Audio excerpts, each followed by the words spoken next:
so much fun in this course, and I look forward to welcoming you to be a part of the Transcender community. Okay, now back to the show.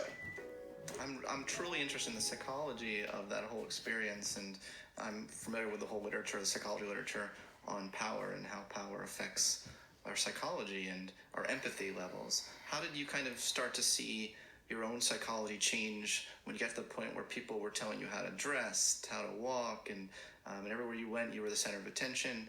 At a certain point, how did that kind of, well, you talk a little bit about how it screws with your mind in the book, so I'd love to hear a little bit about that. My primary struggle, Scott, was that I'm not that extroverted a person, and so after a day of campaigning, I would just shut down like a crash test dummy or a puppet whose strings have been cut, where I just be like, oh. I mean, and in the hottest days of the presidential, I had advanced staff advancing my room, so I'd get there and like my, toiletries would be out or my suitcase, and there'd be some stuff. Like people would try and make it so that it was habitable. And all of the things that you'd expect a normal person to do when they come back to their room, which would be get changed, call their family, just behave like a normal person when you get home. Some of the time, I didn't have the energy to do even really basic things. And my wife started to understand this about me too.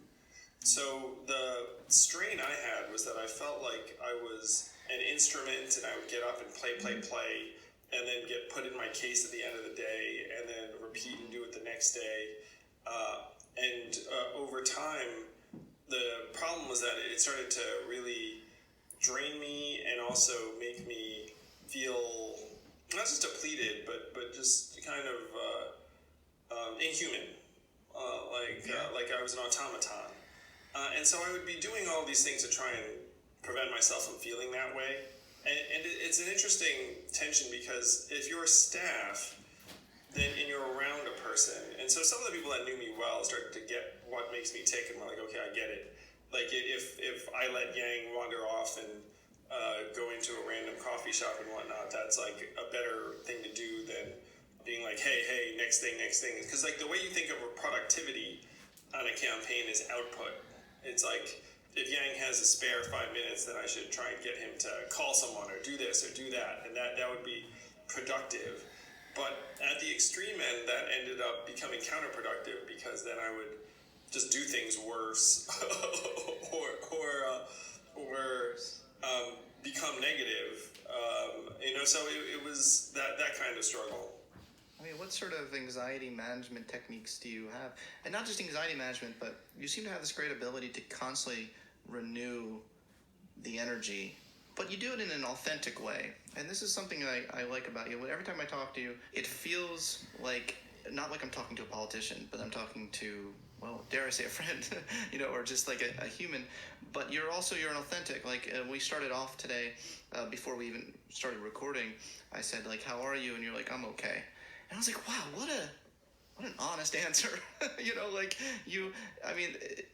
It's a very subtle thing to just say I'm okay, but someone who is trying to put on a show and kind of not and be something that they're not feeling would be like, I'm great, and how are you, and I really like your authenticity in that way. So how do you balance your authenticity with that feeling or that need to keep renewing this kind of interest in people when you're talking to people so long and over, like you said, you're an introvert, so I totally resonate with that.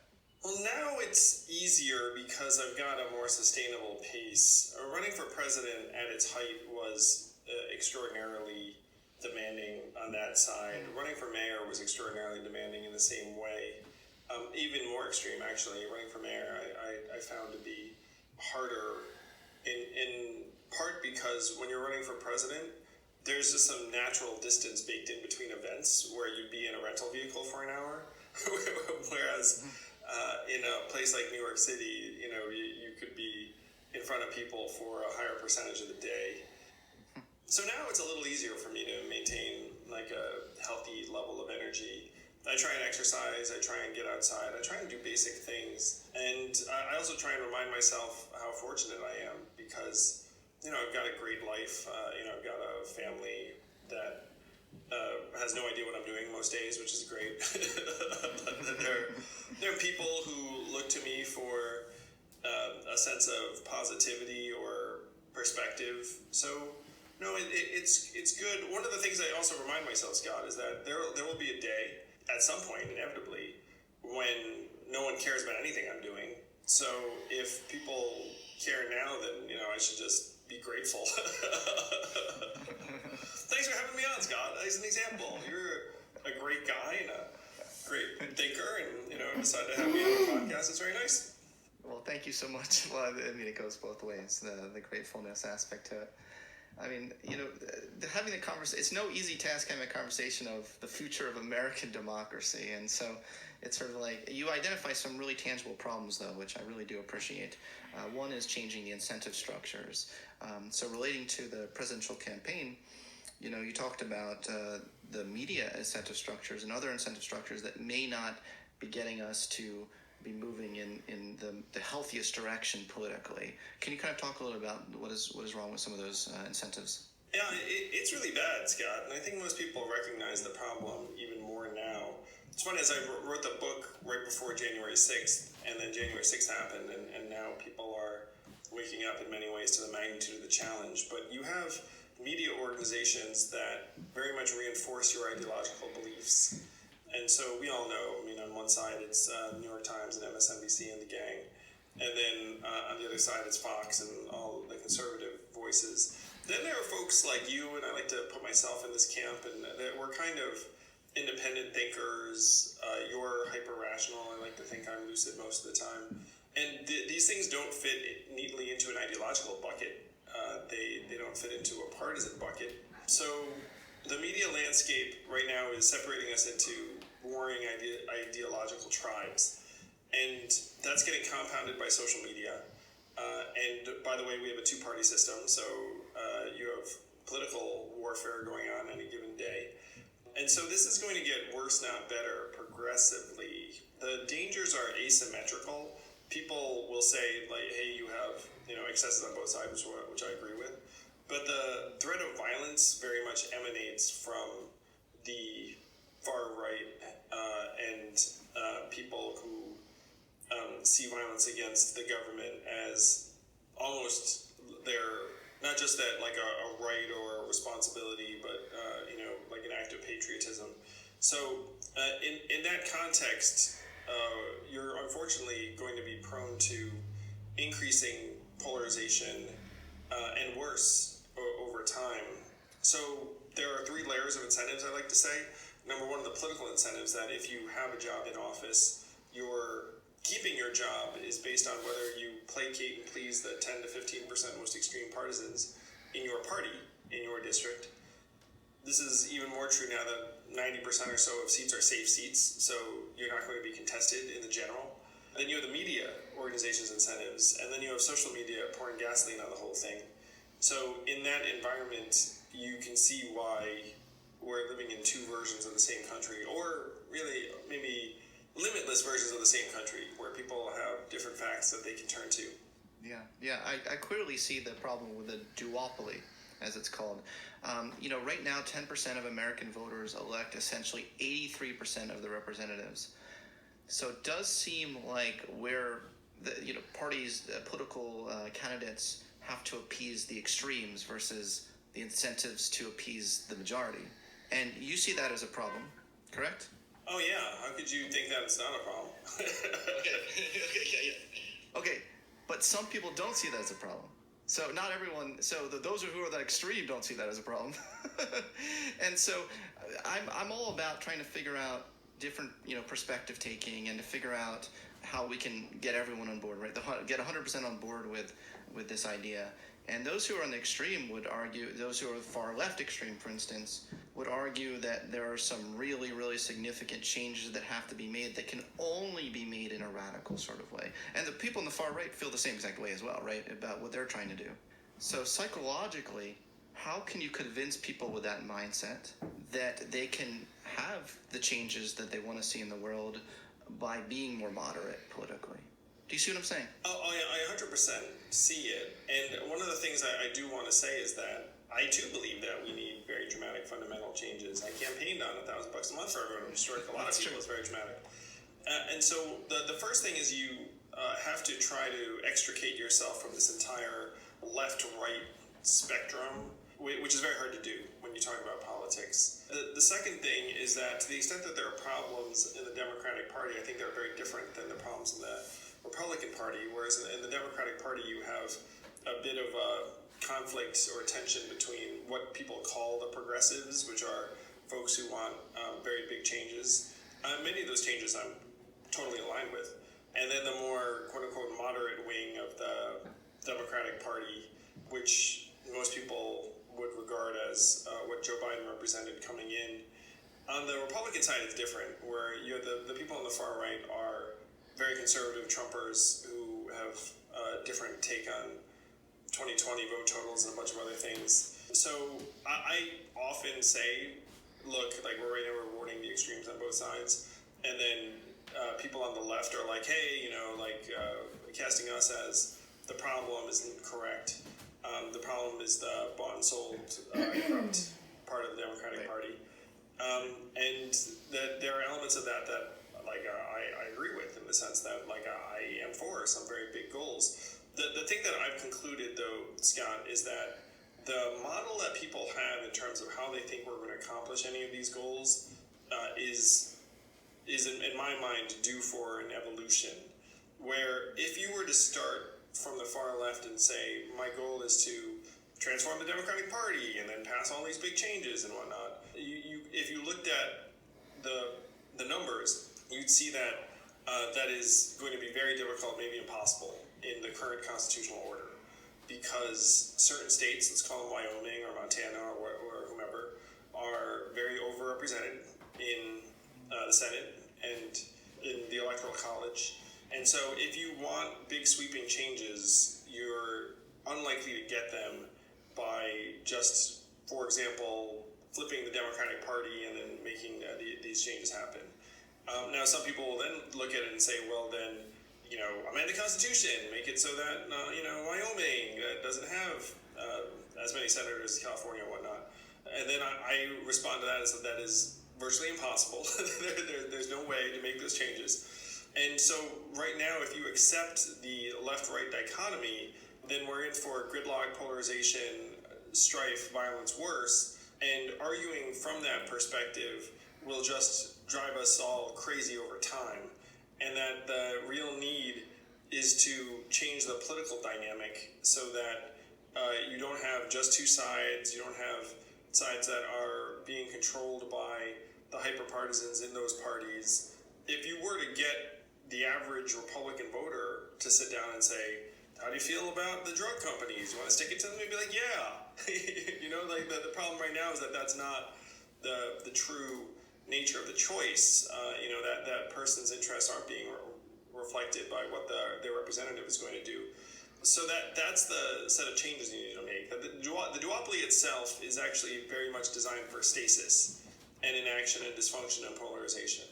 So with that as your understanding, then you think, okay, the real problem is the nature of these institutions. Can you change them so that they're more genuinely representative? In my ideal world right now, we would have 5 political parties, and if you had that, then someone like Trump running would not be as much of an existential threat as it, in my opinion, is for democracy. And would the chances of having something like universal basic income pass then go way up? In my opinion, yes. So that's what I'm focused on right now with the Forward Party. That was a bit long-winded. Sorry about that, Scott. Oh, not at all. No. I love that response. I mean, I'm all for this idea, but I also like to look at it, as you understand, from the perspective of even the minority majority. So they're the minority, you know what I mean, right? Like the extreme minority, but they're actually have the most power in a lot of ways in our political system. Well, right now, a lot of people, Scott, have what I call negative power, which is interesting. Which is I can't do anything, but I can keep you from doing anything. Which then drives everyone crazy.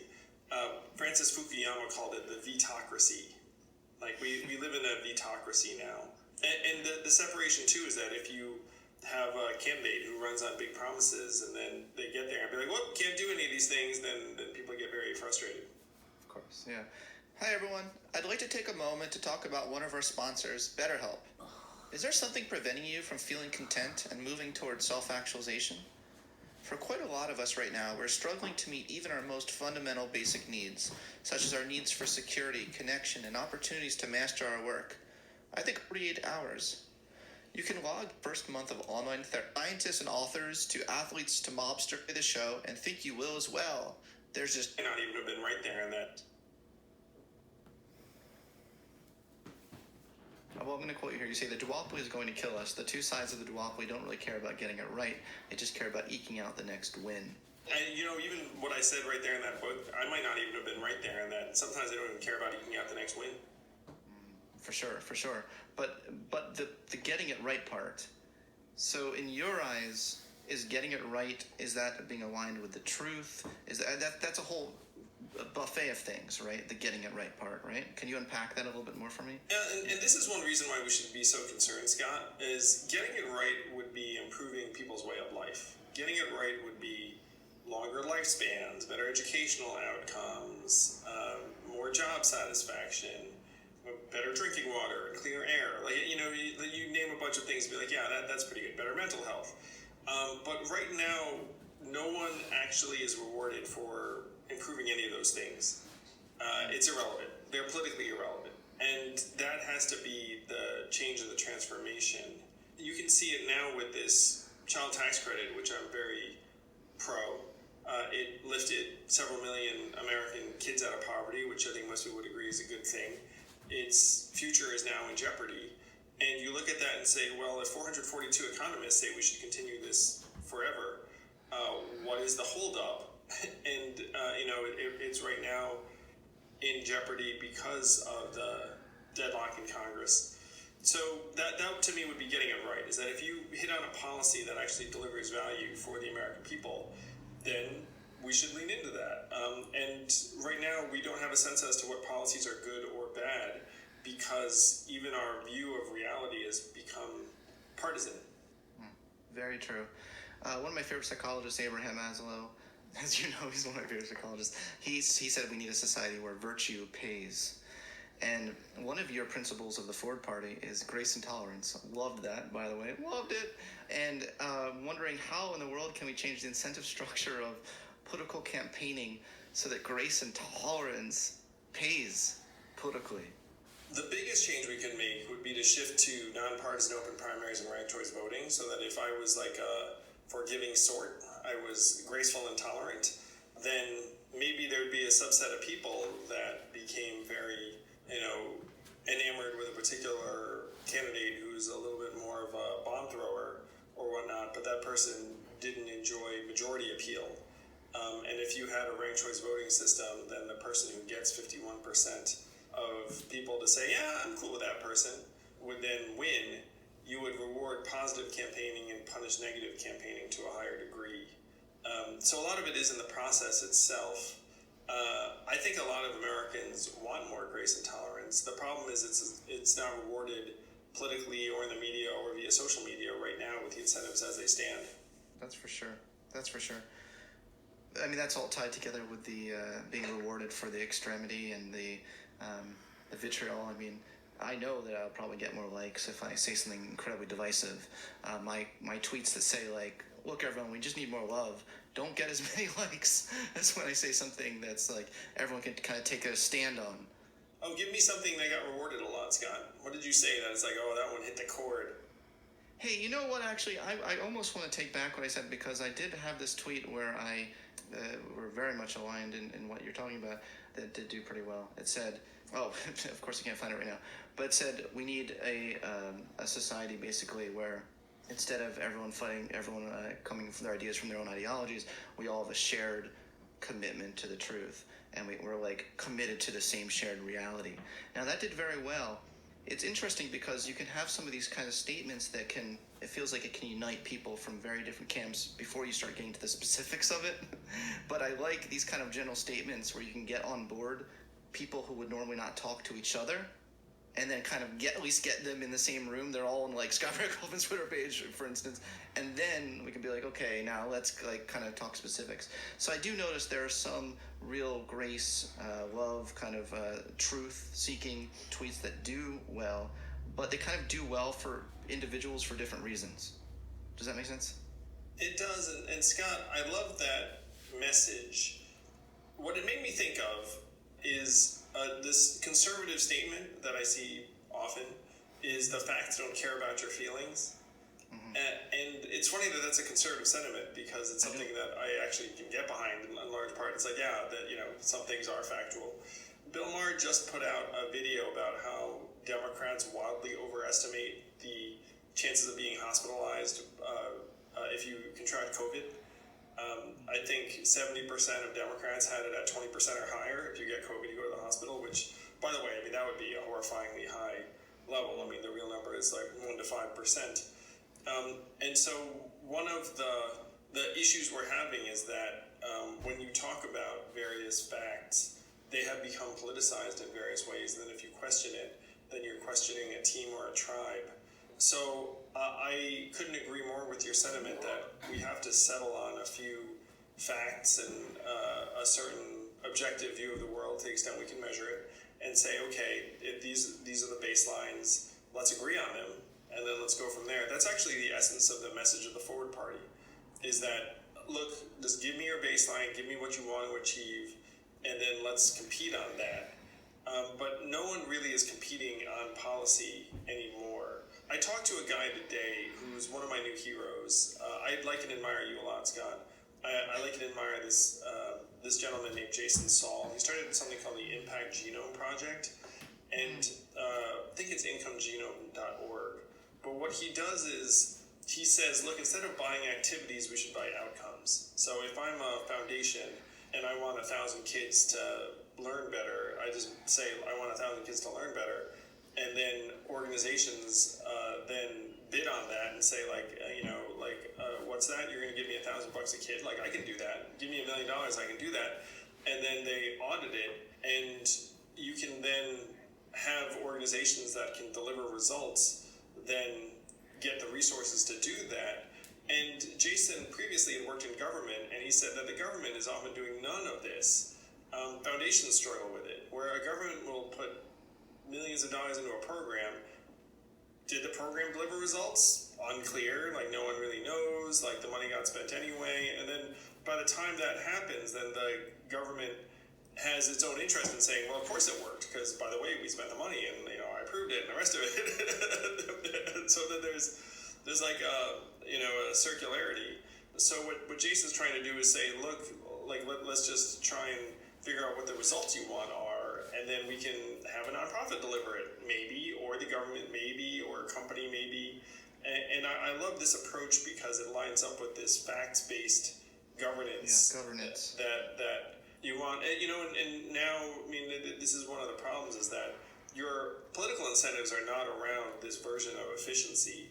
And it's one of the frustrations we have, is that you can tell you're pumping money into dysfunctional bureaucracies and systems, you don't get results, and then you get madder. Then the Republican attitude is like, cut it. And you're like, well, that's not really what I want. And then Democrats are like, to attack it is to attack, democracy itself, or or something. And you can be like, well, I can want these outcomes. It turns out that Democrats and Republicans all want the same outcomes, in slightly different orders. But those outcomes are jobs, schools, healthcare, public safety / low crime, decent environment, and those are the big ones. Now they get reshuffled a little bit if you're talking to Democrats or Republicans, but they're essentially the same. They just have a couple of positions flipped. So if you could actually get to a point where you're competing on who's delivering on these things, that would be the game changer. But that's a very, very long distance from where we are now. Yeah. I love that idea. So you started kind of going through Maslow's hierarchy of needs there, about the kind of needs that all humans want, and I've never heard anyone say that Republicans only want this subset of Maslow's needs and Democrats only want this subset of Maslow's needs.